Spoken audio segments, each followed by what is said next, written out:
Wow,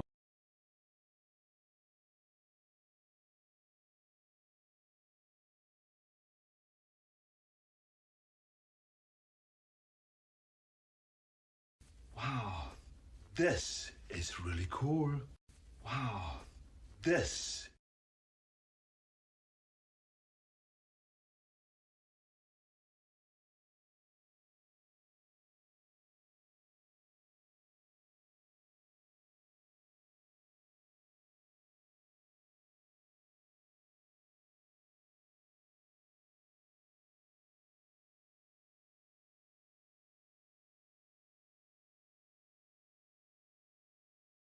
I'm muted. Hello, everyone. These glasses make me look like Sid the Sloth.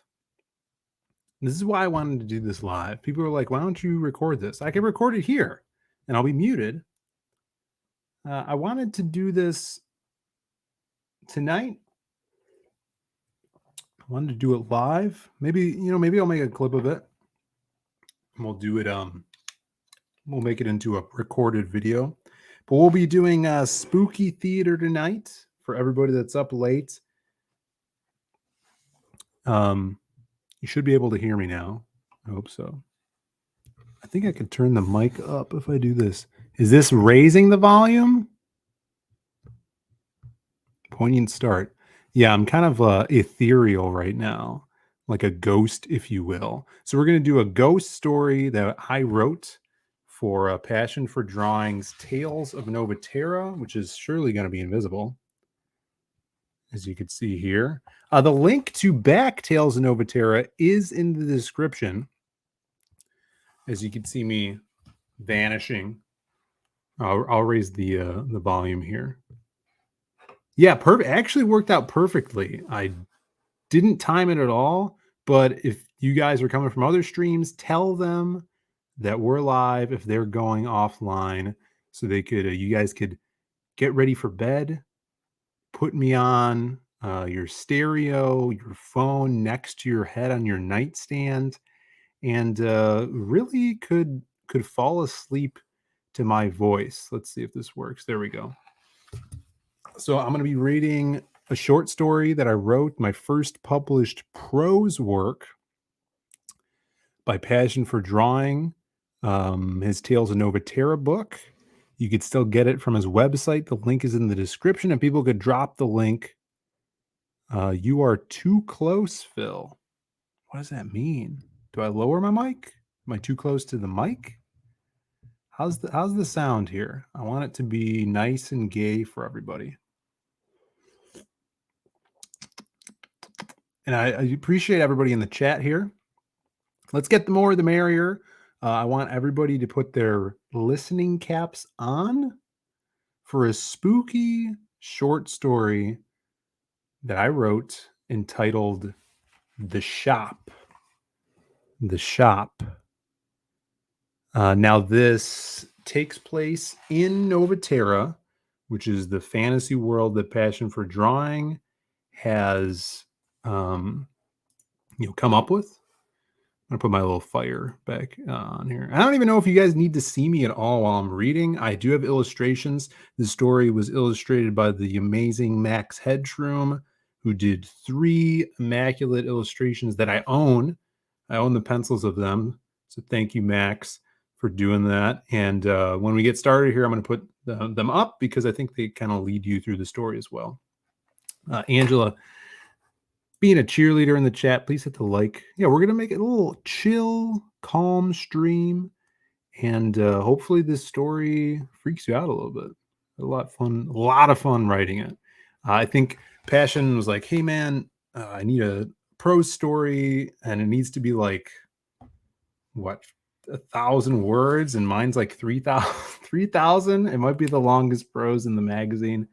So hopefully this will get your imaginations flowing, and hopefully you guys will want to back this magazine, because not only does it have awesome pieces of writing in it, like the ones we did, Edwin Acevedo did one, Eddie Winkler did one as well, Mark Middleton, I believe, did one. It has beautiful illustrations and comic work as well. Look at that.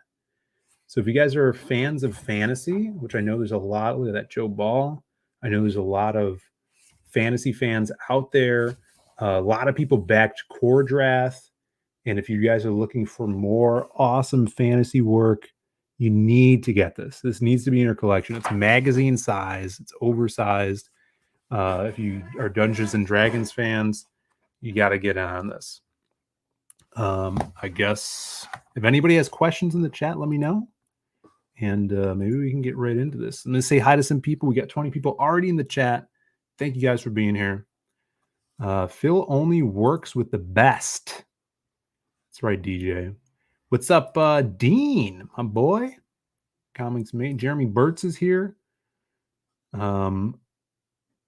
We got Buzz himself. I stuck to 1,000 words exactly, like a professional writer I am.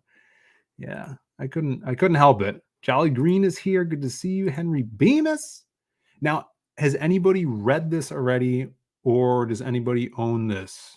Let me know in the chat before we get started. Snarticon is here. Mortal V, the longest prose equals 12 inches minimum.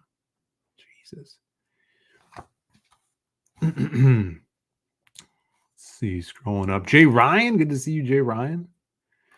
Shelby just started a stream for like 5 minutes and then shut it down. I cursed him. I said, "You failed me," because I thought he was going to interrupt my stream.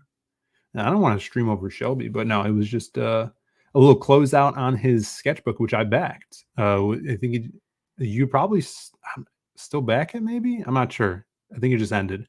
Or not back it, but order it from his website. It's he did a 20-hour variant cover, 13-hour variant cover. Bobby, my boy, gonna read and go on and read, brother. I'm just sitting here drawing. That's awesome.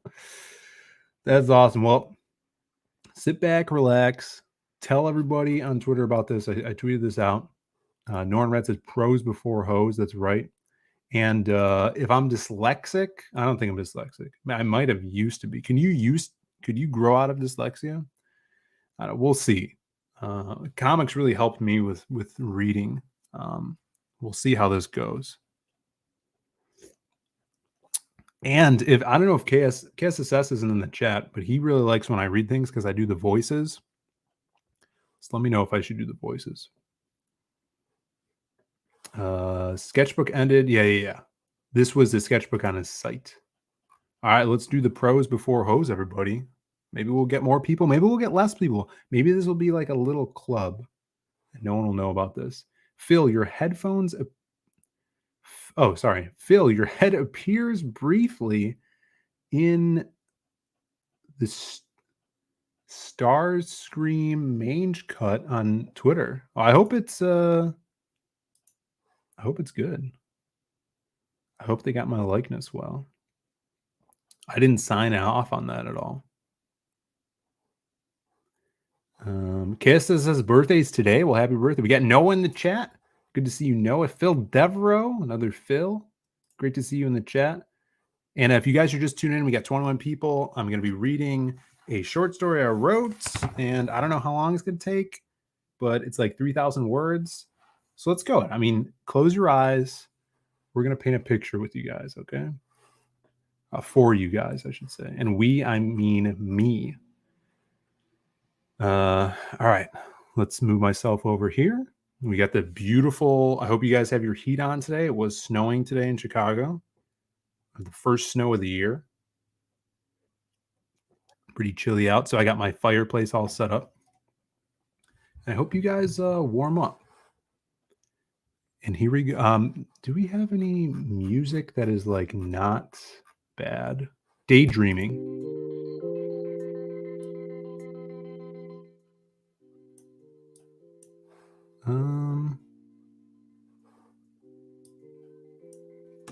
Yeah, I think we can go with daydreaming.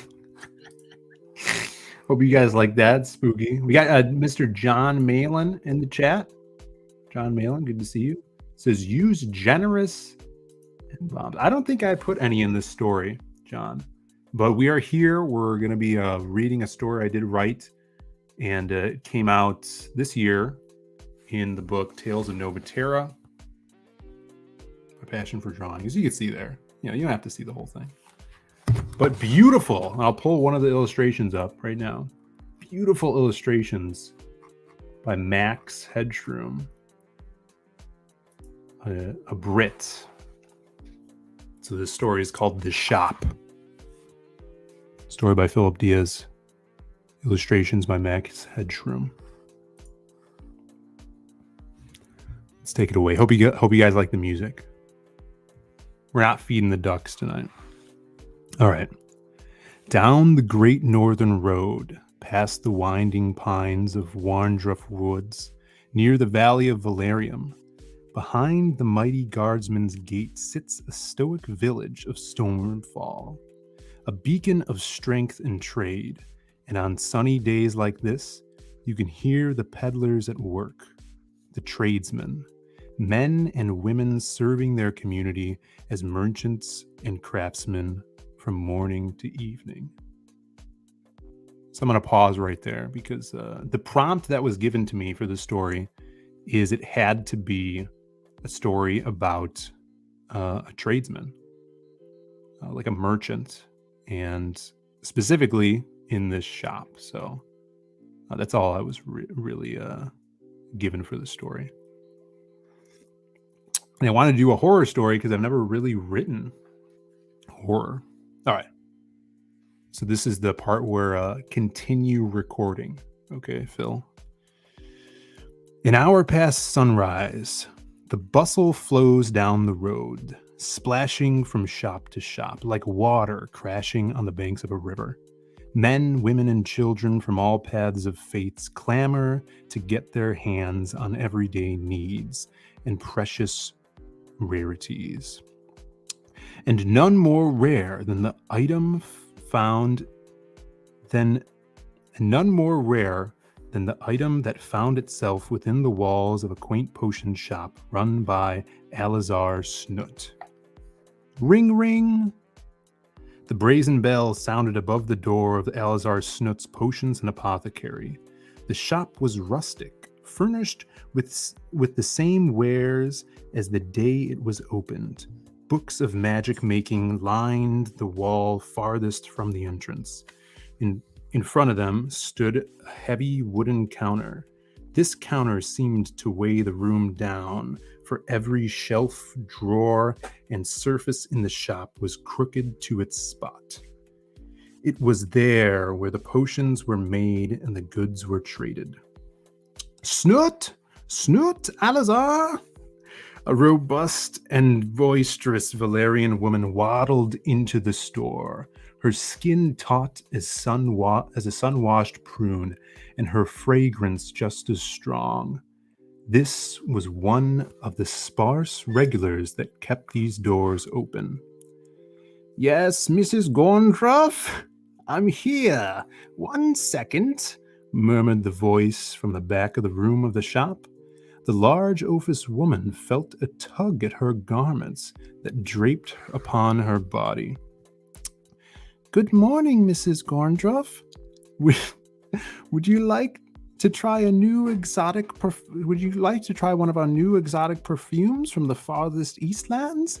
A wild mixture of wampy willow and firesbark? The young son of the shopkeep stood at the feet of the towering lady, with his salesman smile pinned to his face. As the moments passed with no answer, the smile drooped to a straight line. He was short for a Valerian boy, not yet 14 years old. His full head of hair slumped forward as to cover his long brick of a forehead. Very Bancroft-esque inspiration for this character. The mountain of a woman had no mind for the child and never gave him any time. Along the bookcase, from the crooked archway in the back of the store, appeared Mr. Snoot, tall and lengthy, with shoulders hunched, his brickish forehead being the only description that connected him to the ignored boy.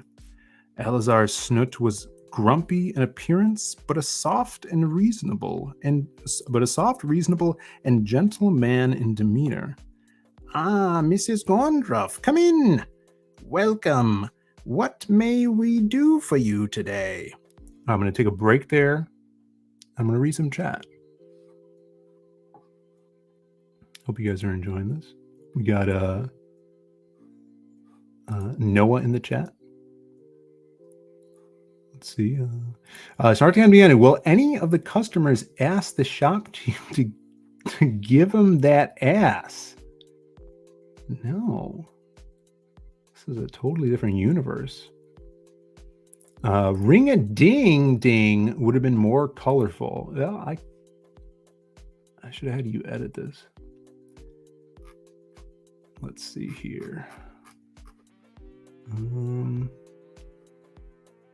For the love of the chat, stop the music and get a fake fireplace. For the love of the chat, stop the music and get a fake fireplace. Oh, like a face fireplace sound? I don't even know if I can do that. Can you add your own music to this? I guess you could. Let me see if I can download a fake fireplace. Just for Angela. Let's see, fireplace, place.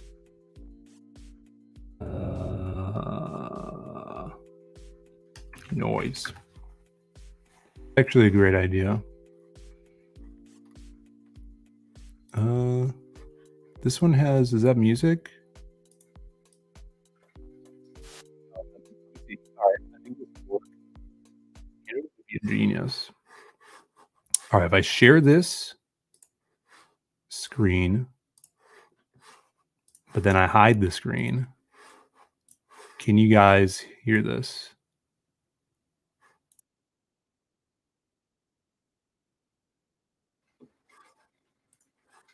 Can you hear it?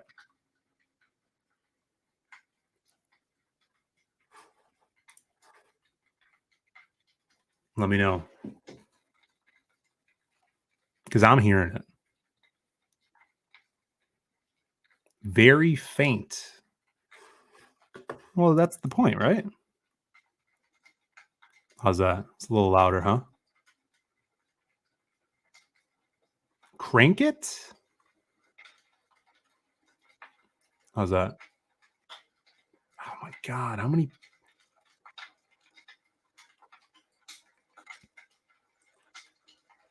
It's pretty cranked. Sounds like a mouse found some. This is what fire sounds like.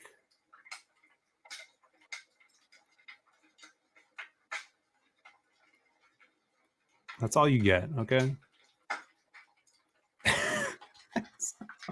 So loud. It's so loud for me. All right.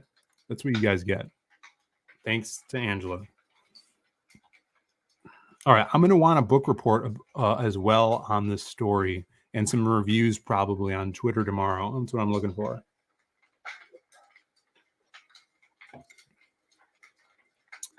Am I supposed to be scared or sipping some cocoa? I would say both. Check the link. What are you talking about? Check the link.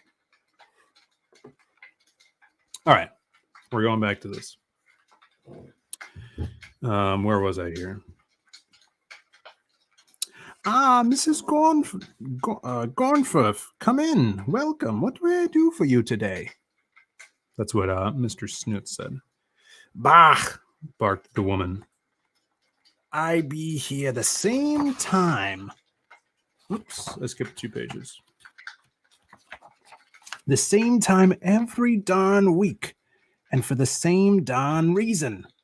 Father Snoot peeled a drawer back from the grand countertop and plucked from it a glass jar. As you wish. That's 1 week's worth of Duran cream for the young lady. The air around Mrs. Gornfruff shifted as she slapped coins onto the table. The gristle under her arms seemed to greet the old shopkeep on the way down. She grabbed the jar, turned, and carved a path to the front door, and without any notice to the young lad, she let out a grand humph and exited. Ring, ring!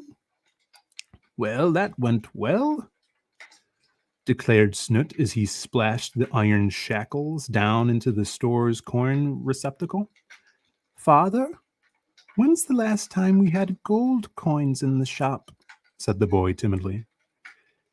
I'm getting text messages now. The old man Snoot marked the jar sold on his weekly stock list and chuckled. Oh, lad, you know it hasn't been a long. You know it has been a long while. Why do you ask such foolishness? The boy looked down at his feet and swallowed a gulp of air. Don't you think we should sell more than just foot creams and dietary herbs? We are a magic shop, and there is no much more we can offer, and there is so much more we can offer to Stormfall. We are barely getting by with our customers now, and happens when the taxman comes this month? He has let us pile up. He has let us pile up what we've owed for some time. How, stuttered the boy. How about fine jewels or magic crystals or pelts? I could start hunting. Elazar Snoot sighed with his eyebrows raised. Son, we have been over this time and time again. We are a potions and apothecary shop. This town has its needs, and all of the stores down this road feed it very well, some better than others. It has been a rough few months, it is true, and I know you have a wide imagination for us. But the last time I let you try to bring newcomers in, well, we are stuck with stock from the Eastland, the perfumes. But Farth, the boy was interrupted. No, these shekels will hold us over. In the morning, I venture to restock in the countryside. Then things will be better, I'm sure. The taxman can wait a bit longer, I hope. Elazar stepped to his son and placed the weight of his hand onto the boy's shoulder. My boy, it will be just you and these walls for the next couple of days before I return. Run things as I would. Be what Stormfall needs us to be. Sell the creams and herbs and elixirs. This is what we know. This is what the fates have chosen for us. For if it wasn't for us, this whole town would be one bellyache. A smile crawled its way onto the boy's face as the old peddler pinched the boy's neck playfully. You're right, father. I won't let you down. The next day, before the sun kissed Stormfall, the boy saw his father off. The old man waved goodbye along with his empty wagon. The day dragged as the town became bright. Valerians flocked to the stores of their daily shop to do their daily shopping. But for the young Snoot, the day was filled with arranging the store and daydreaming of all the wondrous commodities that they could be selling. What's up, everybody in chat? Time passed as he stared at the corner of the magic shop. Ring, ring. The bell rang in a frantic yelp and was clamped off by the cacophony that followed the knob of the door. Mister, mister! The silent walls of Elazar Snoot's store were shaken by a whirlwind of a youngster barreling in from the road. I have something for Snoot. I have something for Snoot, please. In front of the shop owner's son hunched a young man, just a few years older than he. The newcomer was out of breath. His left hand was grimy with what seemed to be dirt and grasped a fair-sized satchel, which was also filthy.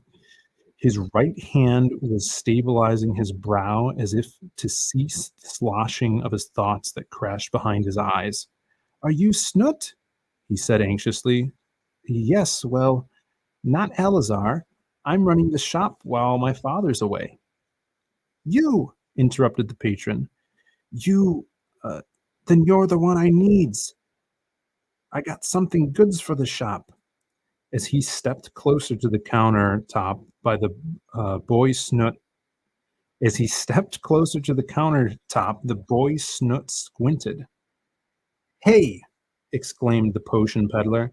"I've seen you running around with the Drock hoodlums." The Drork, sorry. It's as if I didn't even write this.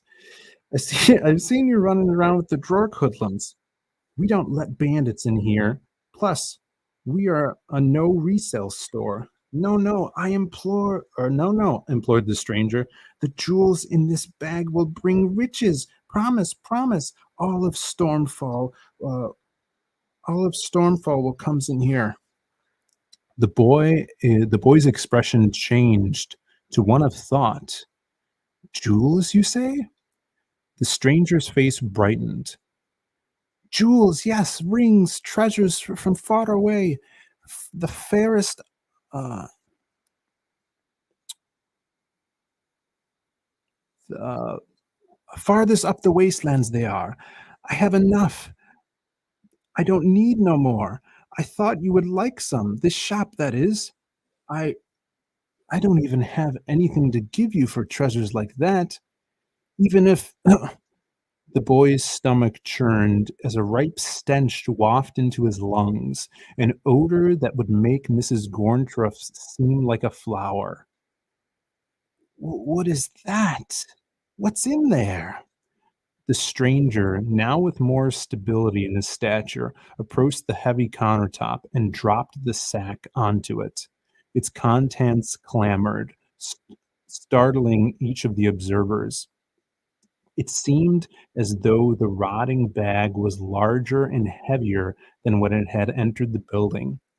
As the sack settled, its mouth flap opened, and from that dribbled fantastic jewels, emeralds, rubies, and not just raw stones, even fashioned rings and pendants. The boy's eyes grew wide with wonder. His worries of the taxman seemed to drift, replaced with the fantastic aspirations his father warned him about. "Do you seize now, Snoot? It's all real and endless. For these I needs nothing, nothing from you but your gratitude and a simple handshake." The stranger smiled, holding out his left hand. His disheveledness seemed to fade, for the new treasure had bestowed a glow upon the room. The boy Snoot glared at the jewels, and when he looked up again, his own hand was cupped in the hand of the visitor. But this was not what he remembered. There was no longer any grime or grit on the left hand of the hoodlum. The anxiousness that the mysterious lad once brought to the room was lifted, and for once within Alazar Snoot's potions and apothecary, the atmosphere was a bright one. Neither boy spoke. The two hands parted, and with a smile, so did the visitor.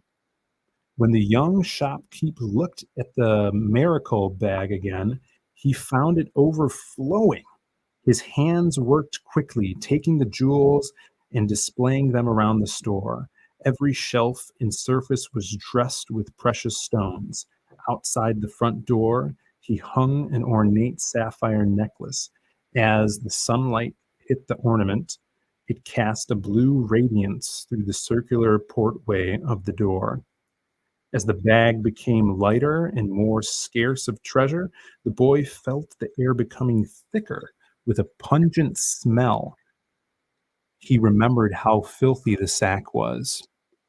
"What else is in here?" he said to no one as he reached into the bag. By this point, most of its contents were furnishing the store. His hand slunk past a couple of cold pieces of metal, coin size, but what he felt next he did not understand. Damp and spongy, something that passed drop something that passed droplets of moisture onto the boy's skin. Snoot's brows scrunched downwards as his digits passed over a bulbous shape that he thought could have been a stone. As he fiddled around it, he realized there was no other end to the form. Instead, it was connected to that damp mass, and uh, as he tried to separate it, the surface began to flake in his fingers. The boy's teeth gripped each other, and his belly bubbled. What is this? As he plucked that form, a heat washed over his fingers. With a gruesome sound, his heart began to thump up and down, up and down. He could feel his hand dripping with something viscous. The heat grew, warming up his left arm. With his right hand, he pinched the mouth of the bag and began to lift. Ring, ring! The door! He quickly grabbed and worked the rag.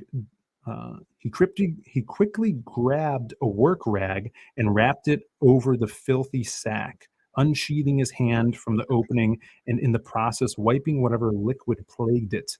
Welcome, the child said with a nervous chuckle. At the entrance stood a Valerian woman that had never seen the inside of this particular potion shop. She was light in her movement and bright in her eyes. Hello, young man. This is my female voice now. People are talking about filthy sacks. Phil, will you rub my feet? Uh, man, this does sound more spicy than scary. Just wait. We got a hot young lady coming into the shop right now. Where is she at here? Hello, young man, she said with delight. I saw the gorgeous stones on the door and I just had to come in. These jewels are just absolutely fantastic. I must have some. You are Snoot, I presume? Yes, I am. Well, not Elazar, like on the sign, but I am his son. His mind fumbled as it was still shackled to the oddity that waited under the rag. Ah, the lady bleated out. This one. Yes, I need it. How much? She she glided over to one of the shelves that once held specimens of pickled beet bats, critters that usually are sold as food for house pets in Stormfall. Now it held an immaculate necklace, gilded and fashioned with yellow stones. Well, I'm not so sure, answered the boy in a breathy voice. The fair maiden turned around as she held the fixture to her chest. Oh, but I must have it. I never seen such beauty in Stormfall. Please take this. I'm sorry, it's all I have right now, but I will tell all of my friends about this shop and what it has to offer, and I will make them promise to tell their friends too. Before the young shopkeep could say a word, she approached the corner and placed a stack of 10 gold coins onto the surface. The youth's eyes were tied to the tower, and the smell of grime vanished from his nose. His heart hiccuped, and the heat that once brought panic to the boy transformed into a cozy one. Please, oh please, tell me that is enough, the spritish girl begged.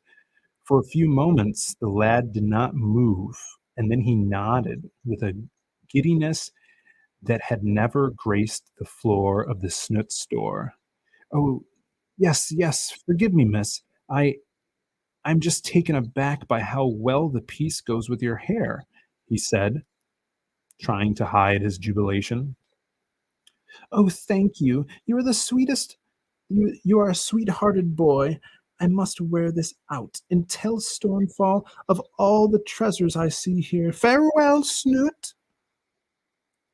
Ring, ring. All right. We got that. The boy's hand jumped to the golden stack on the countertop. His eyes had never seen this much gold coin before. He exclaimed, he examined the bright edges of them until he found an imperfection on one. He suspected it was dust from the countertop. Without thinking, he grabbed his work rag and cleaned the precious metal and was assaulted in a flash by the nauseous air that loomed below. Ack! The coins flung from his grip as he covered his mouth with both of his hands. He was back in reality and remembered all of the feelings that awaited him in the putrid satchel.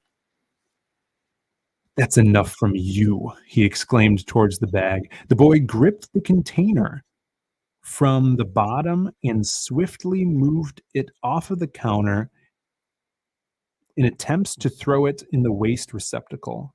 But in the process, the rest of the contents spilled out. Yeah! The child cried out as he saw what tainted the fibers that once held his new treasure. There, on the grand countertop of Alizar Snoot's potions and apothecary. Hold on. Sat a monstrous, rotting, severed hand.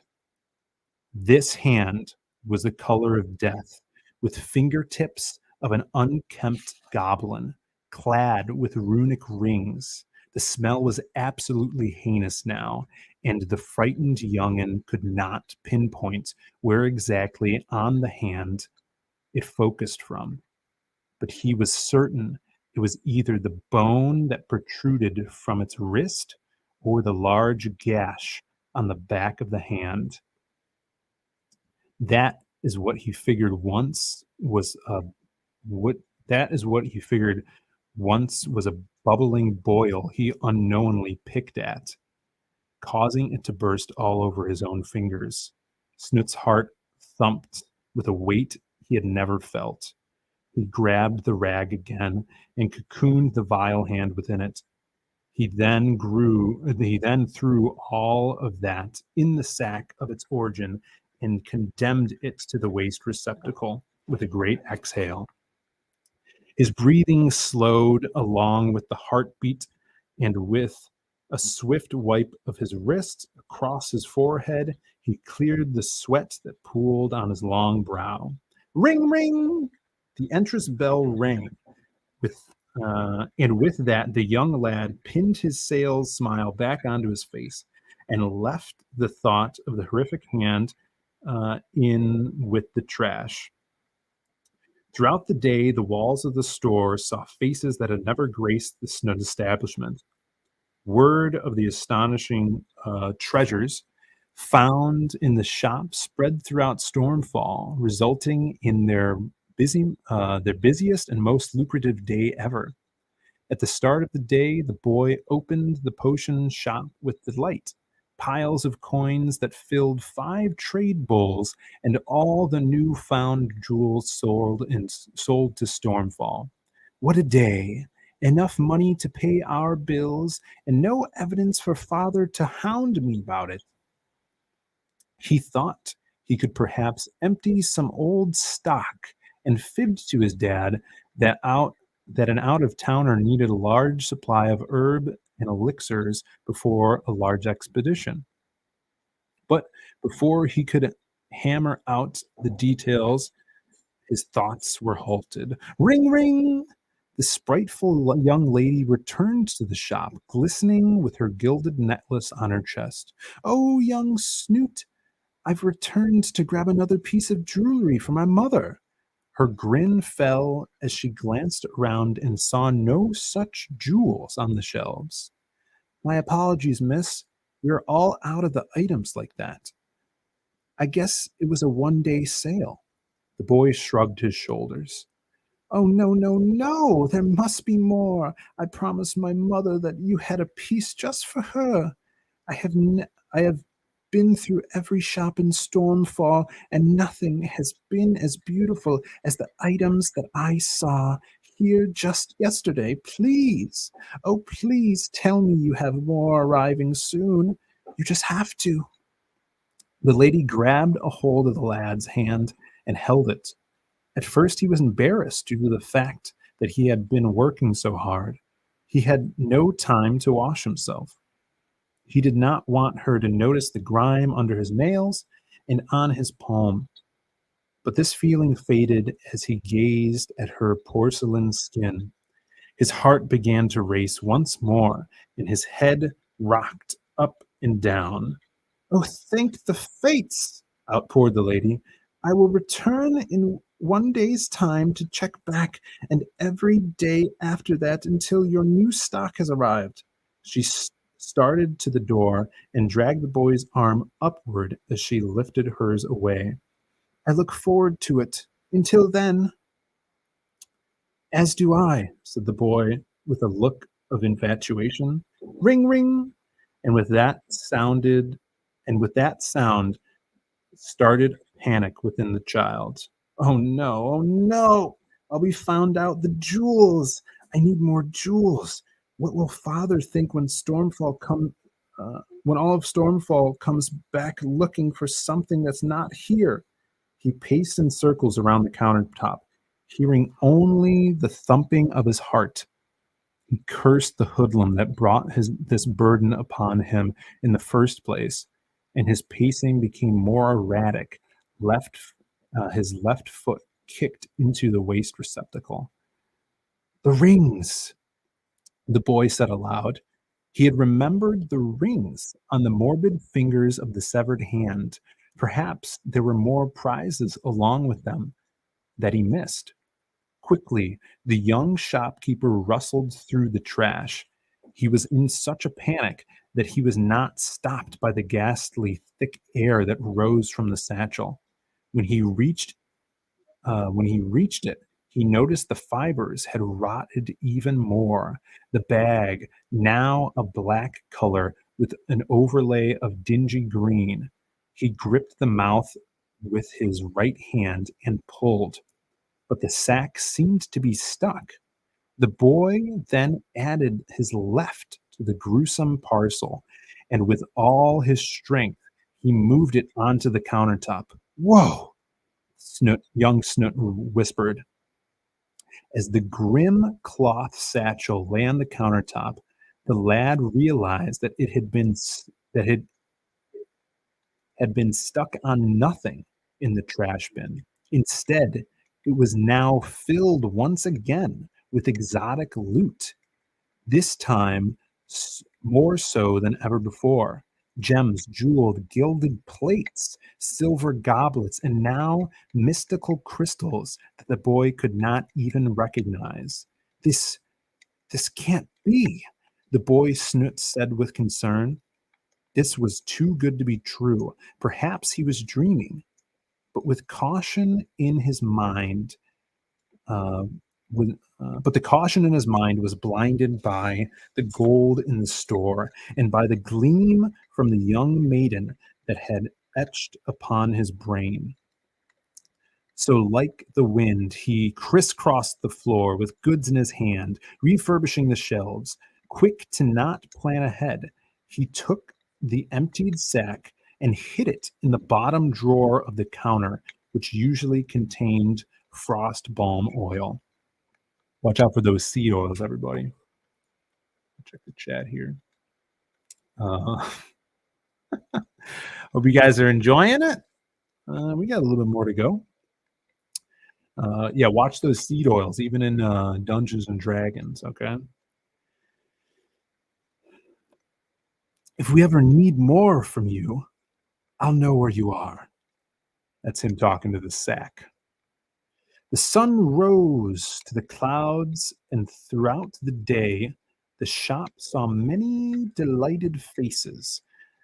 That was until The Forgotten Return of Father Alazar Snoot. Ring, ring!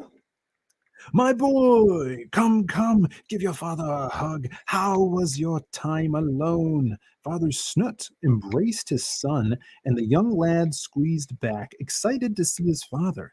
He had forgotten of the change that had happened while he was gone. Son, what is that smell? Have you not washed since I left? Your hands are filthy. Did I not teach you basic grooming? Laughed Alazar. I'm sorry, father. I must have been so busy with work. As the elder Snoot stood up from the embrace, he took a moment to look around. And when he did, his jaw dropped. At first, let me get some water here. At first, it was from the amazement, but it soon turned into confusion. What is all of this, son? Where did these items come from? Have you been selling this in my absence? Uh, yes, father, the boy stuttered. He felt a sharp pain and thump shoot from his chest to his left arm.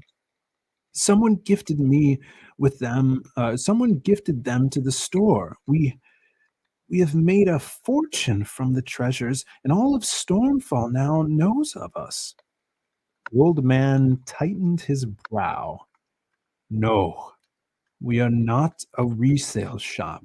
We must refund them all.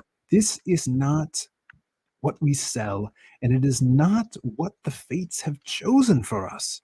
But father, no, son. Ring, ring.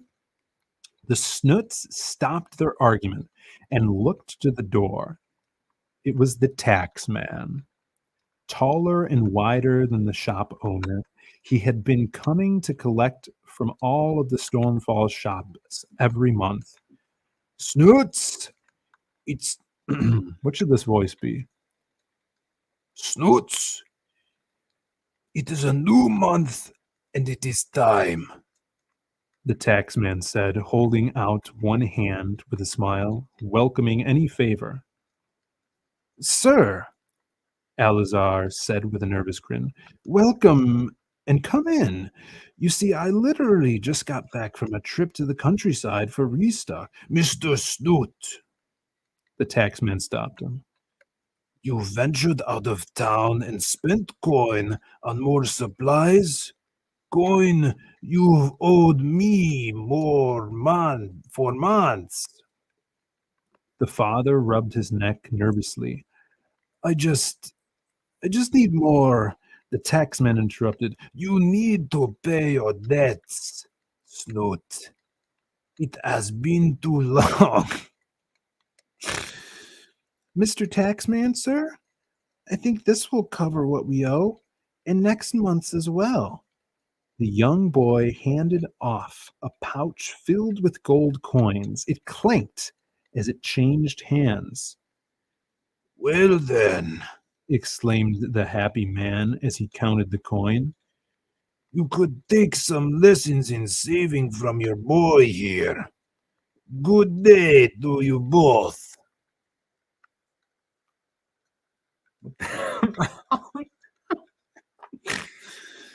It's a good one, dim-witted chicken. Ring, ring. All right, I think we're getting a little,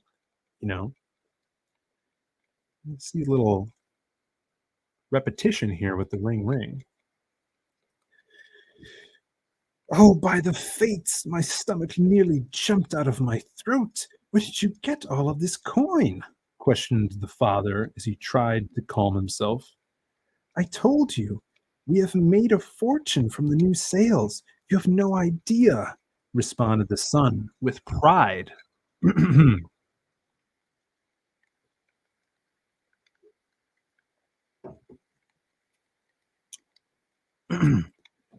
Well, perhaps this was a blessing from the fates. I supposed we can peddle these wares until we have no more. Mr. Snoot began to scurry around the counter drawers while holding his brickish forehead. What's the matter, father? Asked the boy. Eleazar started opening and closing drawers. Oh, it's just a headache. I can't remember where we put the frost plum oil. That should make it right. Now, where would it be? The boy's heart sank, and the shocking pain returned to his arm. What if his father were to find the unholy bag? The old man continued to open and close drawer after drawer. The boy's mind raced even more. What if his father saw the horrific sight of the severed hand? His head throbbed with the beat of his chest. Uh, I think we're all out, lied the son. His father's hand crept close to the bottom of the counter as sweat dripped from the boy's face. His ears rang as Mr. Snoot grabbed the handle on the bottom drawer that contained the haunting hand. Father, no! The boy screamed out. Ring, ring. Yo, Saved by the Bell. The room stopped again. Where is it? A sharp voice shouted. At the shop entrance stood three rough-looking men. Their clothes were made of burlap, and their wrists were clad with spiked leather. The shortest one stood in front with a scowl on his face, his hair sheared in a mohawk down the center of his ovular head. On his belt hung a leather strap that was weighed down by what seemed to be a crude blade of some sort. Out! Out! Returned Alazar Snoot. This is no place for bandits and hoodlums. Take your men and go from here.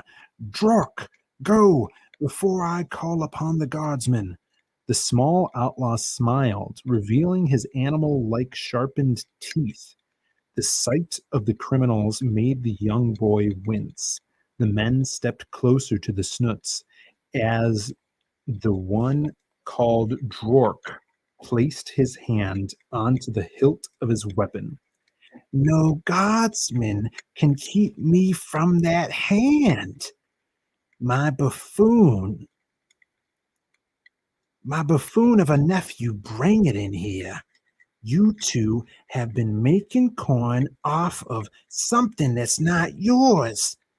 Now, where's the hand, old man? Father Snoot was confused as he stepped in front of his son.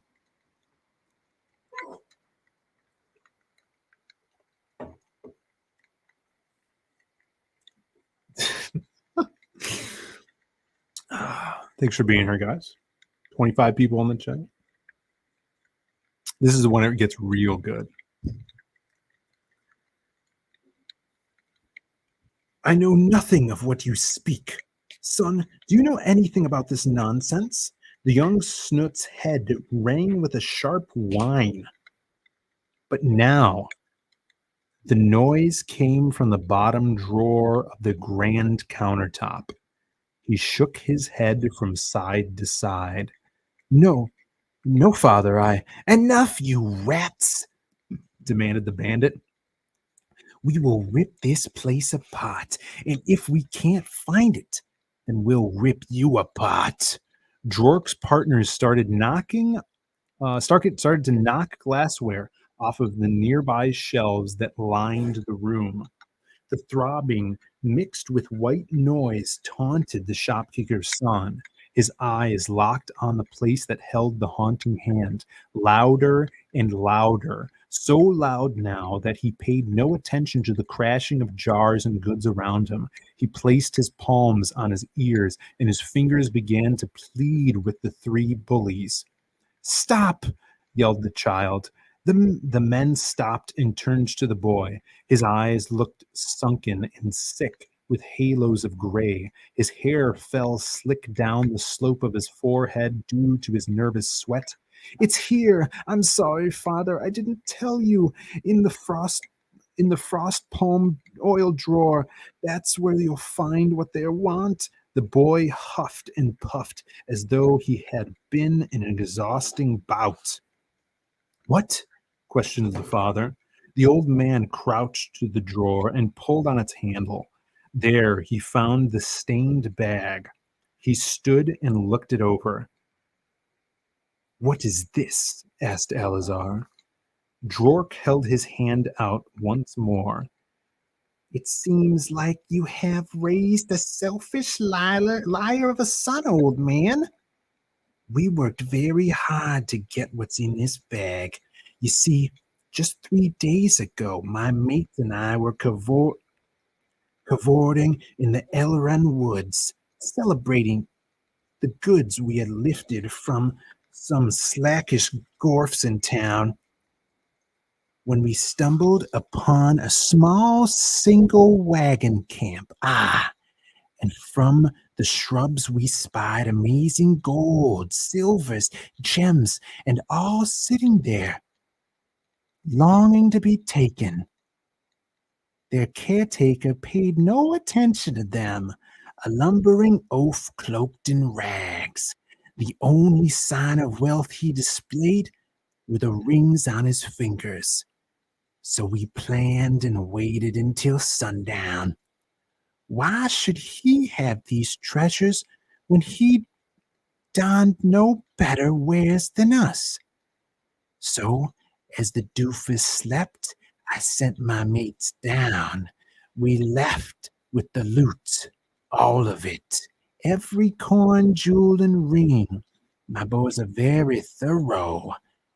When they could not retrieve the rings on his fingers, well, my nephew took the whole hand, chopped clean from nail to wrist."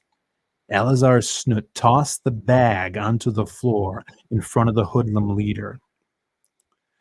"When we get back," Drork continued, when we got back, we found that the hand did not bleed blood. Instead, it bled treasures. The fates have blessed us, not you. And now that we took care of my dunce of a nephew, we have to reclaim our prize." He reached down to his feet and lifted the satchel with ease. It was brown in color and much cleaner than when he saw it last. "The hand!" shouted Drork in anger. When he reached into the sack, he found only the iron ring and no severed hand. "It's gone! That is it! You hide it for yourself, little boy." No, I promised the hand was right there," the boy said in a panic. "Please, take anything else you want. It's not here now. Take the ring you wanted so much. Just leave us be," pleaded the shop owner. The short gang leader slid the ring that once sat on the finger of the dead hand onto his own. He then started at the two peddlers, and the other brutes followed. "Lies, boy," he yelled. You have that hand. Show me." The young Snoot dropped to his knee from a shocking pain that shot through his left arm. Look at this. Shot through his left arm. He struggled to lift it, and when he managed to bring his palm to his face, he was in horror. His own left hand had grown into the ghoulish hand that once was in the putrid bag. Long canine-like nails branched from the tips of his fingers. Green veins trailed from his wrist. "Ah, father, what's happening? My boy," Alazar called out. The bandits continued towards the father and son. One of the gang members grabbed Alazar. The old man's strength was no match for that of the green member. The other partner held the boy to the countertop as Drork unsheathed his blade and raised it into the air. "There you are," Drork said with lust. "You gorgeous gift from the fates. It is time you are mine. The boy screamed and winced. He thought of this as such a nightmare and prayed that he was asleep. At the peak height of the bully's blade, there was a moment right before the cut began down. Ring, ring! Ring, ring. The hectic scene paused with Drork's back to the entrance. He looked to his mates.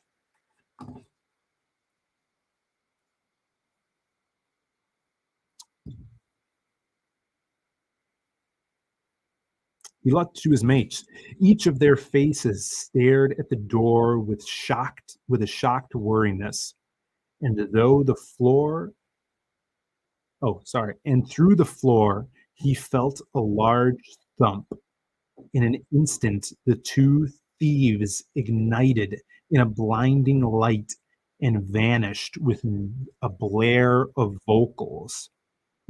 Mates? The hoodlum turned around slowly and dropped his blade. In front of him stood a tower of a man draped in stitched rags. His shoulders was shoulders were ornamented in the carcass of a mountain moose and what seemed to be the skull of a moon griffin. His form was so large that the doorway behind him could no longer be seen, and the hide on his back scraped at the ceiling. In his right hand, he held a grand staff.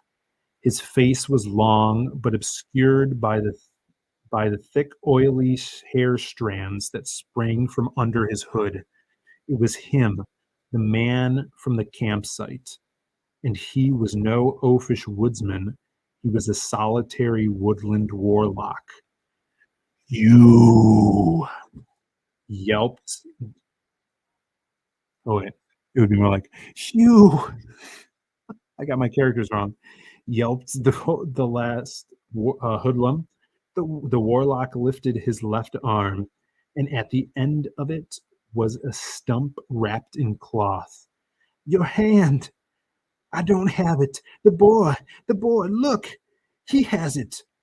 Drork gestured to the child in blame. But when Alazar's son lifted both hands, neither were dirty. In fact, they were both his very own, and with that, his aches were no more. By the fates, you're cured, boy, the father said. But what happened to the hand?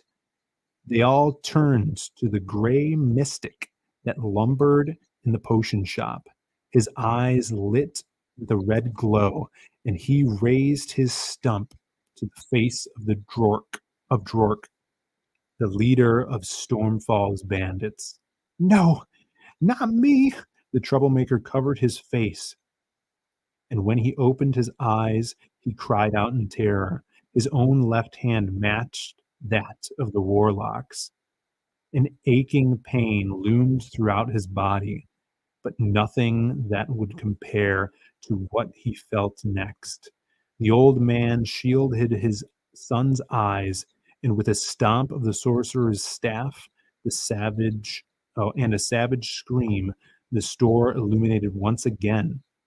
When the snoots looked back, they were startled. The large mystic was inches from them, holding a new bag out. The thief was nowhere in sight, and they both realized that their visitor had his right and left hands in place. He said nothing. Then the boy accepted the offering with a stutter. Thank you. As he grabbed the bag, the warlock vanished, and with him so did all of the new treasures in the store. The father opened the gift, and in it was a wealth of gold coins. They both let out large sighs and were silent for a while.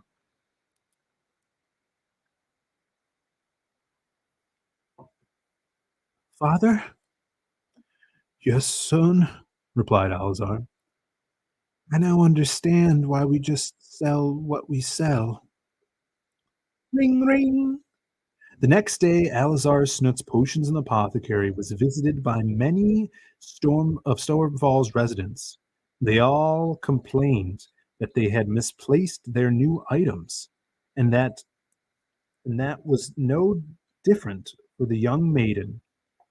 Oh, Snoot! If I didn't know better, I would have thought my gilded necklace just poofed up into nothing while around my neck. Whatever shall I do? The elder Snoot apologized for her troubles, like he did with the rest of Stormfall, and sent her on her way in a slump. But as she started to the door, she passed an old pillar stand and stopped. Dear Snoot, what is that darling aroma? The lady gleamed. The young boy's ears perked up. He paced to the beautiful girl's side and pinned on his salesman's smile.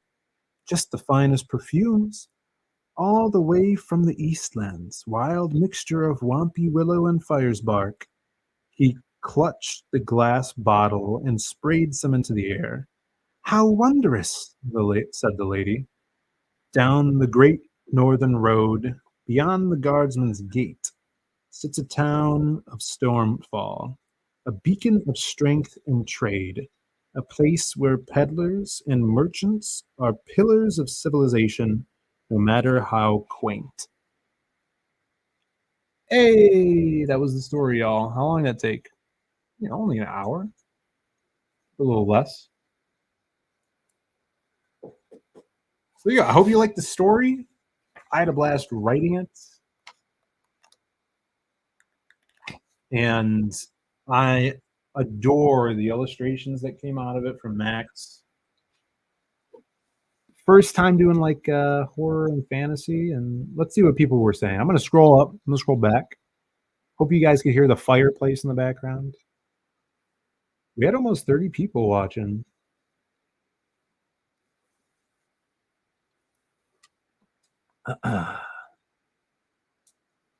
Let's see. People talking about reaching into the sack. This was my favorite voice so far. I wonder which voice that was. Let me know. Yeah, let me know which was your favorite voice, guys. Let's see. We got some links to Tales of Neveterra. You guys could still buy it. I think it's still on there. So, are we on a watch list now? My boy. Yeah, I did that specific my boy. When I say that my boy, I was thinking of Zeus talking to Hercules. My beautiful baby boy. You guys are pretty funny. Gorgeous little boy gift? The price of wealth. Come on down here. Swords of revealing light. It sounds like a spell. When do I tap my mana? 2 Eves, 2 Utes. Power Gray Skull. Drork and Mindy. Throw it away. Poofed around her neck. Yeah. Poof, there it is. I can't stop crying. Wow. I didn't know my writing had that captivating effect on people. It's opium. There might be, I mean, there are a herb shop, right? Good gerb, Phill. Read another story. Eldion, hope you liked it. I didn't even know you were here. Smells like maple syrup. Nothing. Go to confession.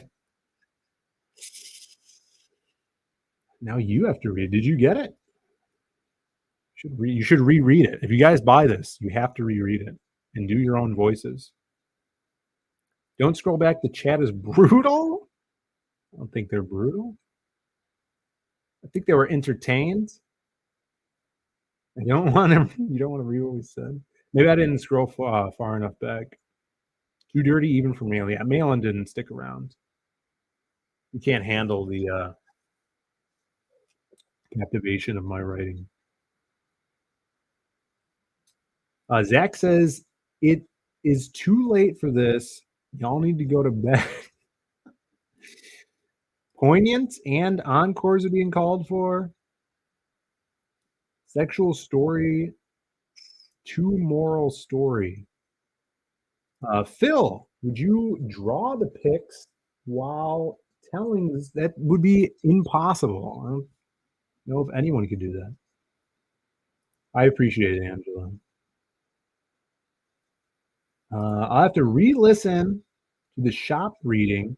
It came in too late. I didn't get the notification of the stream. What?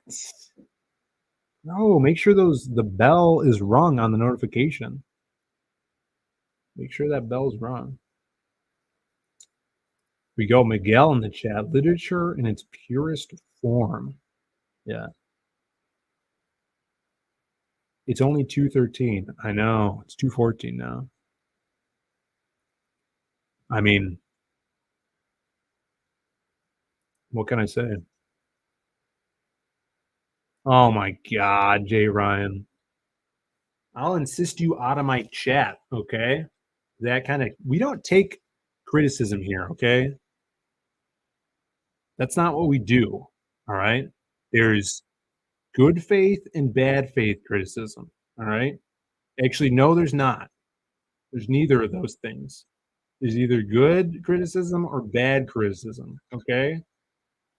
And I don't want neither. I ain't want neither. No, I'll give it all. Give it all. I want it all. Next up, Phill reads the novelization of Taboo. Now, what do you mean? Now, what do you mean by Taboo? Because are you talking about the Tom Hardy TV show? Because I loved that show. You might not be talking about that show though. I don't think about the word sack and dirty too much at the beginning. Oh, don't. Yeah. Well, you know, what else are you gonna say? There's probably no fireplace effect. I mean, I could hear it.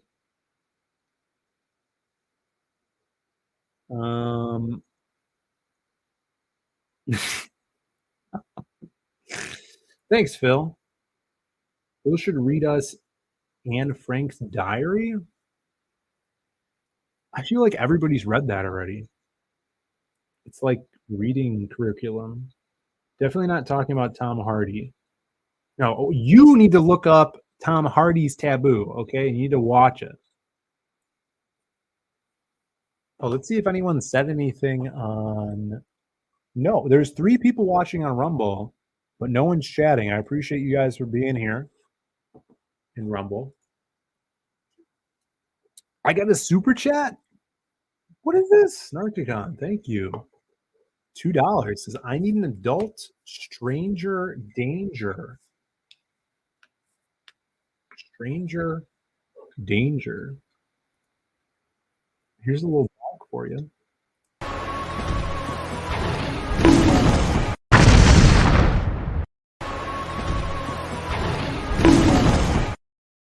It was kind of loud, huh?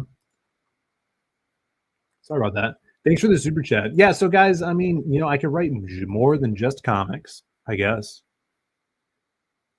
if you pay me. So there you go. Read the mainland cut. I haven't gotten one, but I'm planning on getting one.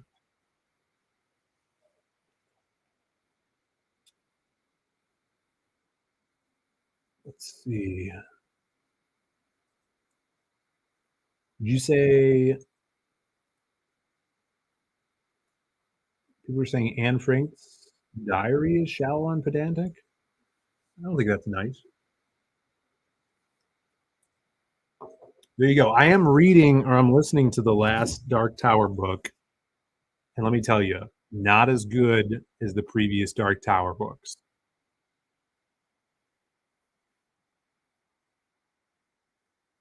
Starcom's already read the mail and cut.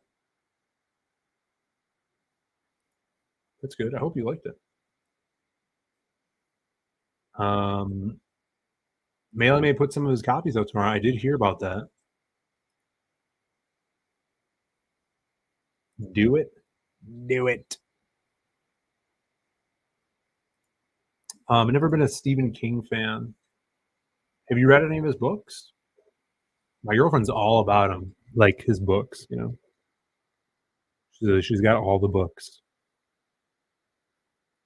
Some of the Dark Tower books are like freaking awesome. People getting their mail-in cuts. Mail-in cuts pretty entertaining.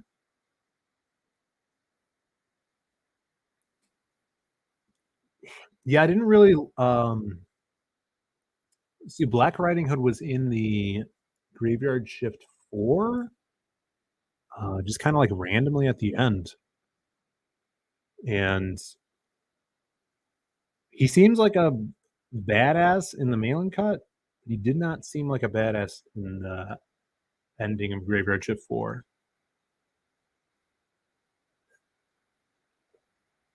Which is weird because his first appearance is in Graveyard Shift 4, his publishing date. But his first writing or story is the mail-in cut, or the actual story. I have read some Stephen King. Best Stephen King are his early anthologies, Skeleton Crew, and Night Shift. Speaking of Graveyard Shift, Stephen King has a book called Graveyard Shift.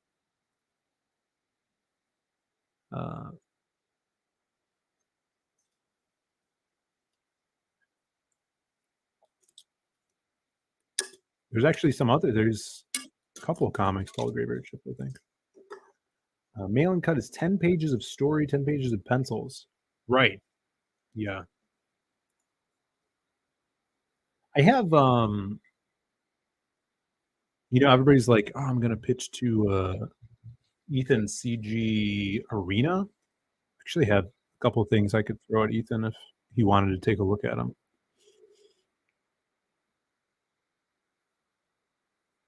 Angela Curry getting notifications from things she does on Twitter. Appreciate that, Angela. Shawshank, The Green Mile are his best works. Dude, you got to read Gunslinger. All right, I haven't read any Stephen King except for Dark Tower, but you got to read Gunslinger. And probably like the first 4 Gunslinger books are really good. Gunslinger, I think it's The Wizard. Was it The Wizard in the Glass? And Drawing of the Three. It's insanity. And then the Wastelands, that one, is that the 4th one too? Yeah, those 4 are kick ass.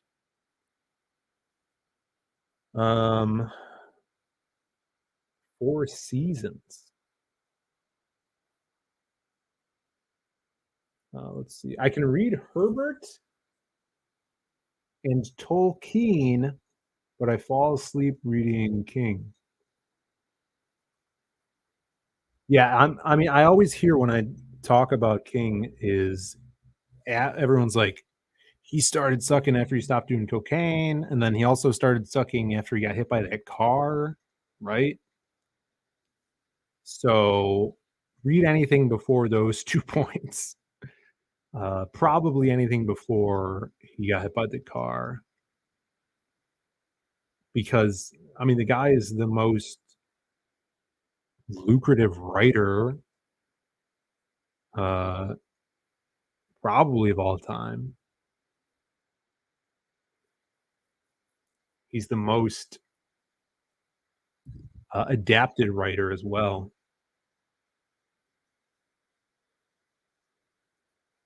He always sucked to me.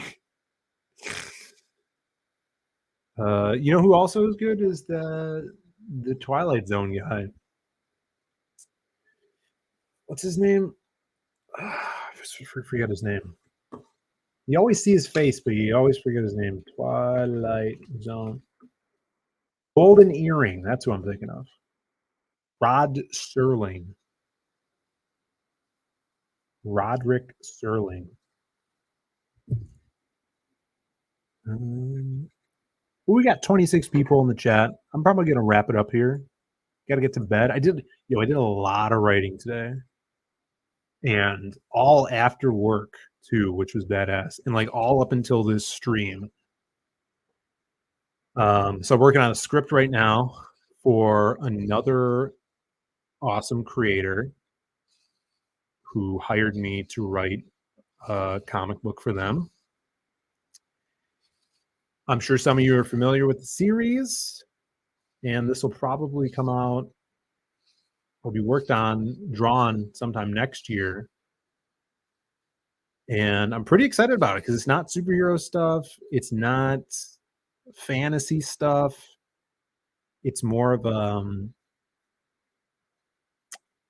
futuristic thing, and more of a. It's got kick-ass action in it, but I mean I love characters.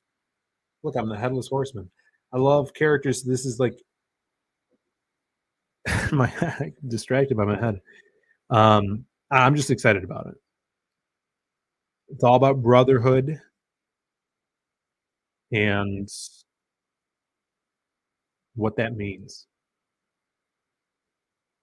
So I'm just glad that people like what I'm doing and want to hire me to play with their characters. It's so fun. Phil's gonna fall asleep on an aisle at the arcade. Oh, tomorrow? Nah, dude. I stay up till 3 a.m. most nights. All right. I just don't stream this late because I'm doing other stuff, you know, like writing mostly. Ghost Phill. Dude, of course. Everybody should go watch this. I wonder if it's public domain. Like, would I be able to play that on the channel? Go watch The Occurrence at Owl Creek. I think is it Bridge? Owl Creek Bridge. Yes. Which I think is a French film, a French short film that Rod Serling saw at a film festival. And he loved it so much that he put it on the Twilight Zone. Just straight the same film. He put it in an episode of Twilight Zone. I don't think it was like he refilmed it. Awesome. Really cool. I haven't seen Maximum Overdrive. I know about it though. Yes, Rod Serling. Cameos in Tales from the Crypt.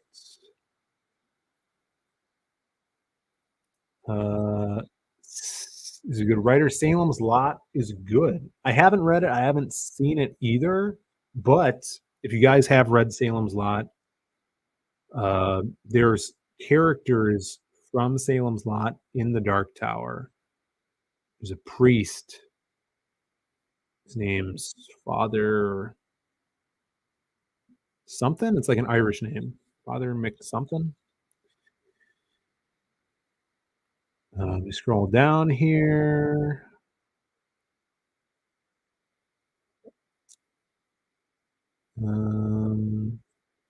I read chat. That's all you really need to read nowadays.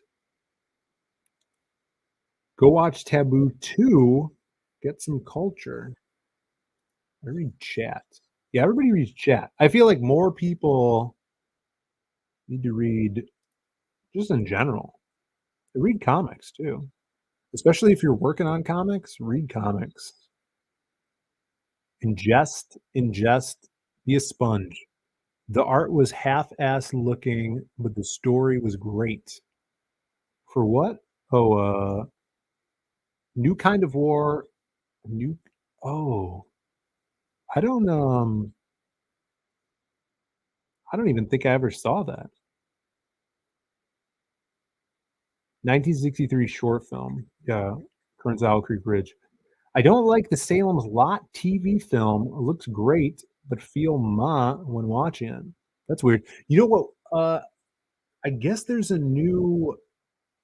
I don't know how new it is, but it was a new Pet Cemetery film on Netflix, or maybe it wasn't Netflix. It was something, but it's not Pet Cemetery. It's called Pet Cemetery Bloodlines. It's based in the 60s. My girlfriend was watching it. I mean, I was in the room while it was on, so we were kind of both watching it, and then I walked away. But we're like, why would they do that? They literally just came out with a Pet Cemetery like 4 years ago. Damp and Spongy, that's me.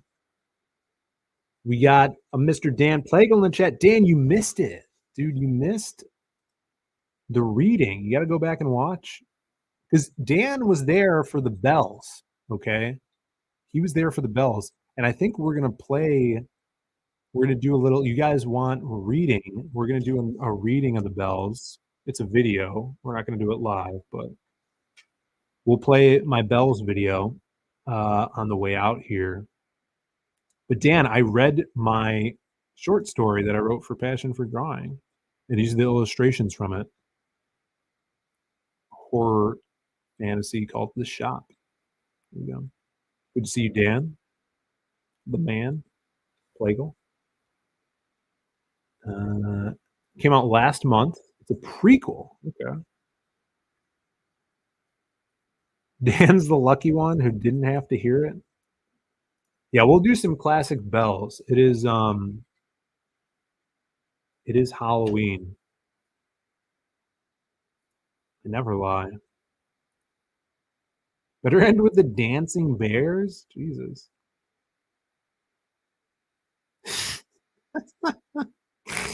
I'm glad you guys loved the sack. You know, look, there's the hand. Look at this. This art is so cool. Is that Bancroft's sized head of his? I'm gonna check my phone here. Oh, we have no notifications. No one loves me. Appreciate it. All right, it is 2:30. I'm gonna pull up this bells video. Look, can you guys hear the crackling now? I should have left it up like this, huh? Oh, that's what I should have did. Is the crackling better now? Damn it. I failed you all. I failed you all. Fap noises? All right, where's the bells? Bells, bells, bells. Bells, bells, bells. This is only 5 minutes long, guys. You could stay for it. You don't have to stay for it, but just stay for it because this is Americana. This is history, all right? This is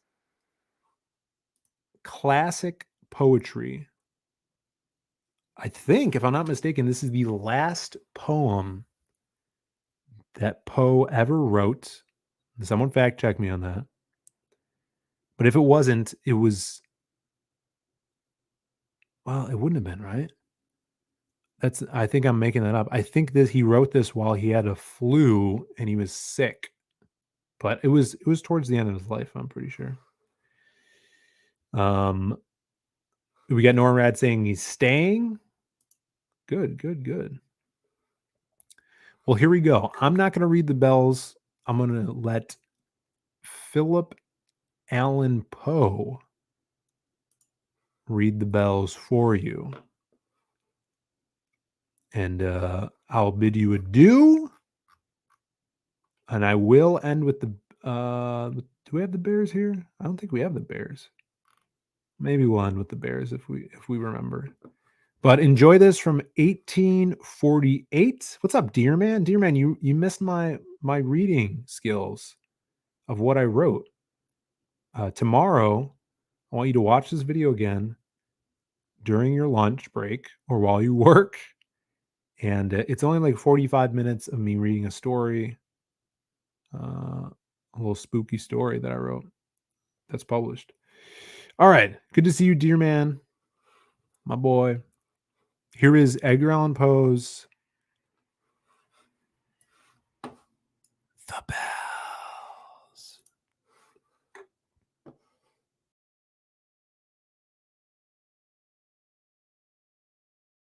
The Bells by Edgar Allan Poe, 1848. Hear the sledges with the bells, silver bells. What a world of merriment their melody foretells.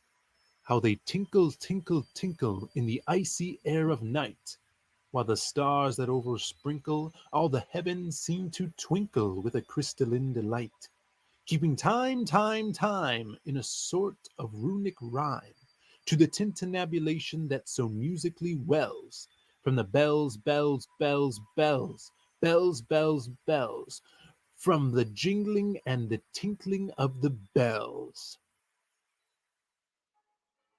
Hear the mellow wedding bells, golden bells. What a world of happiness their harmony foretells. Through the balmy air of night, how they ring out their delight. From the molten golden notes, and all in tune. What a liquid ditty floats to the turtle dove that listens while she gloats on the moon.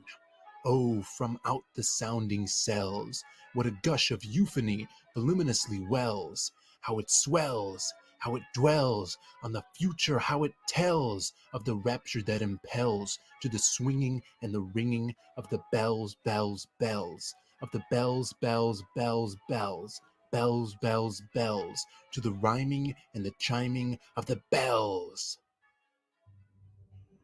Hear the loud alarum bells, brazen bells.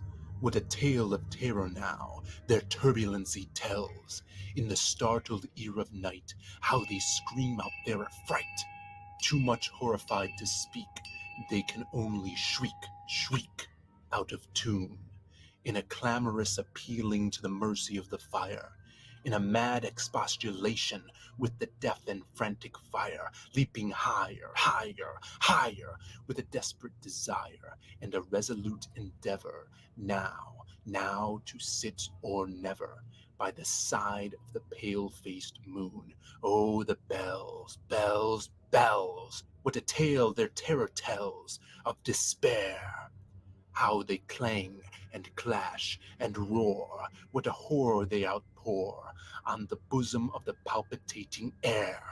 Yet the ear it fully knows by the twanging and the clanging, how the danger ebbs and flows, yet the ear distinctly tells in the jangling and the wrangling how the danger sinks and swells by the sinking or the swelling in the anger of the bells, of the bells, of the bells, bells, bells, bells, bells, bells, bells, in the clamor and the clangor of the bells.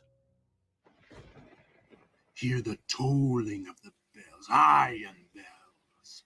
What a world of solemn thoughts their monody compels.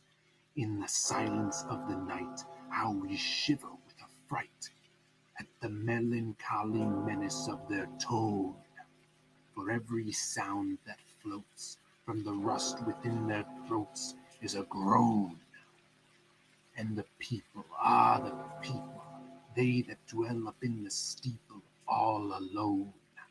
And who tolling, tolling, tolling, in that muffled monotone, feel a glory in so rolling on the human heart of stone. They are neither man nor woman. They are neither brute nor human. They are ghouls. And their king it is who tolls, and he rolls, rolls, rolls, rolls a paean from the bells. and his merry bosom swells with the paean of the bells, and he dances and he yells, keeping time, in a sort of runic rhyme, to the paean of the bells, keeping time, in a sort of runic rhyme, to the throbbing of the bells, bells, to the sobbing of the bells, keeping time, as he knells, in a happy runic rhyme, to the rolling of the bells, to the tolling of the bells, bells, to the moaning and the groaning of the bells.